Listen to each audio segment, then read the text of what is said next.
বজ্রভূমি দার্জিলিং।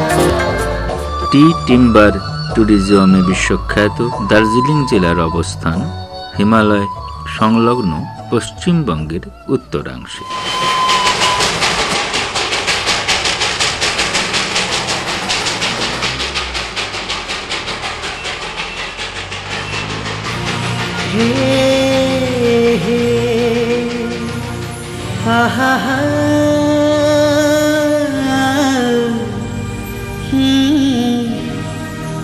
অসামান্য প্রাকৃতিক সৌন্দর্য, বর্ণময় সমাজ সংস্কৃতি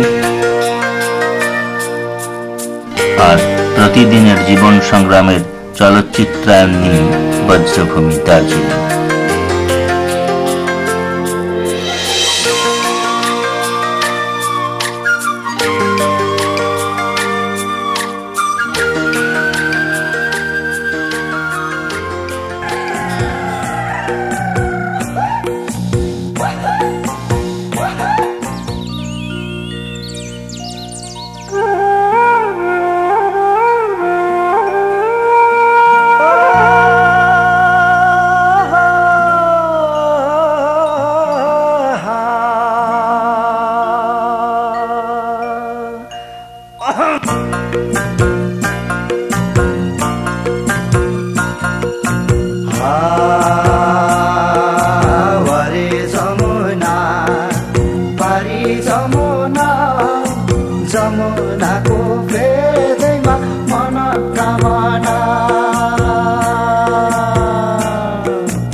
সুখনা রেল স্টেশন দার্জিলিং জেলার সমতল শিলিগুড়ি মহকুমার এই সুখনা স্টেশন থেকেই দার্জিলিং হিমালয়ান রেলের পাহাড়ে চড়া শুরু।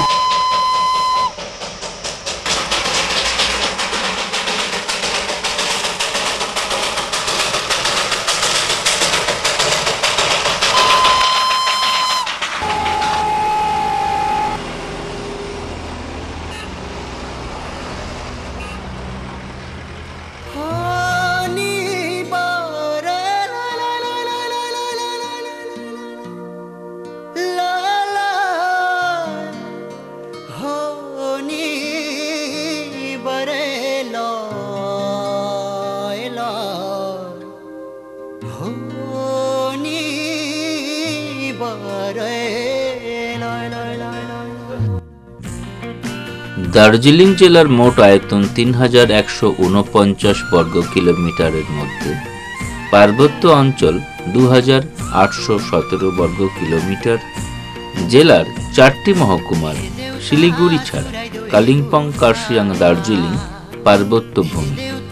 ২০০১-এর জনগণনা অনুসারে দার্জিলিং জেলার মোট জনসংখ্যা ১৬,০৫,৯০০।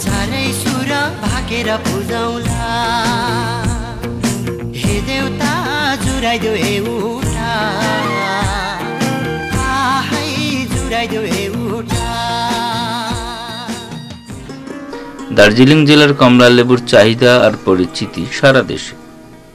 ভারতের অন্য অঞ্চলের উৎপাদিত লেবু হার মানে দার্জিলিং কমলার স্বাদ, গন্ধ, মিষ্টতার কাছে। কিন্তু সারা দেশের সবচেয়ে উৎকৃষ্ট লেবু উৎপাদক চাষিরা চিরকালই অবহেলিত, চিরকালের বঞ্চিত। আসলে দার্জিলিং কমলার উন্নতি সাধনে স্থানীয় প্রশাসনের কিছু কিছু সহযোগিতা ঘটলেও এর সার্বিক উন্নয়ন এবং আধুনিকীকরণের জন্য যে কেন্দ্রীয় নীতি এবং উদ্যোগের প্রয়োজন ছিল, সেই সব কর্মসূচি আজও গৃহীত হয়নি। আর এর ফলেই পার্বত্য দার্জিলিংয়ের কমলা লেবুর বাগানগুলি ক্রমশ রুগ্ন হয়ে পড়েছে। এখানে কমলা লেবু বাড়ির লাগোয়া ছোট ছোট টুকরো জমিতে চাষ হয়, তাই কোথাও বাগানে গাছের সংখ্যা 50-এর বেশি নয়। উপযুক্ত পরিচর্যা এবং জলসেচের অভাবে বাগানগুলির ফলন নিম্নমুখী। কমলা গাছের জন্য প্রয়োজন সারা বছর ধরে পর্যাপ্ত জলসেচের, কিন্তু পাহাড়ের কমলা বাগানগুলিতে জলসেচের পরিসংখ্যান খুবই হতাশাব্যঞ্জক। কালিম্পং মহকুমা সেচের জল পায় এমন কমলা বাগান মাত্র 22%। দার্জিলিং মহকুমায় 30%, কার্শিয়াং মহকুমায় তা আরও কম, মাত্র 11%। জেনে অবাক হতে হয়, দার্জিলিং মহকুমার কমলা বাগানগুলির 89.42% কোনো সারই ব্যবহার করা হয় না। কালিম্পং ও কার্শিয়াং মহকুমার বাগানগুলিতে রাসায়নিক সারের ব্যবহার 1%-এরও কম। ফলে বিগত 50 বছর ধরে দার্জিলিং জেলার কমলা লেবুর উৎপাদনের হার ক্রমশ নিম্নমুখী। পার্বত্য অঞ্চলের কমলা লেবুর উৎপাদকেরা অতি ক্ষুদ্র চাষী। এরা বাস করেন পাহাড়ের গ্রামগুলিতে। যোগাযোগ ব্যবস্থার অপ্রতুলতার কারণে তাদের উৎপাদিত কমলা লেবু পিঠের ঝুড়িতে বেঁধে মাইলের পর মাইল পাহাড় ডিঙিয়ে বিক্রির জন্য আনতে হয়। সরকারি সংগ্রহ বা সংরক্ষণ নীতি গড়ে না ওঠায় বেশিরভাগ ক্ষেত্রেই কমলা চাষিদের মহাজনী প্রথার শিকার হয়ে ফসলের ন্যায্য দাম থেকেও বঞ্চিত হতে হয়।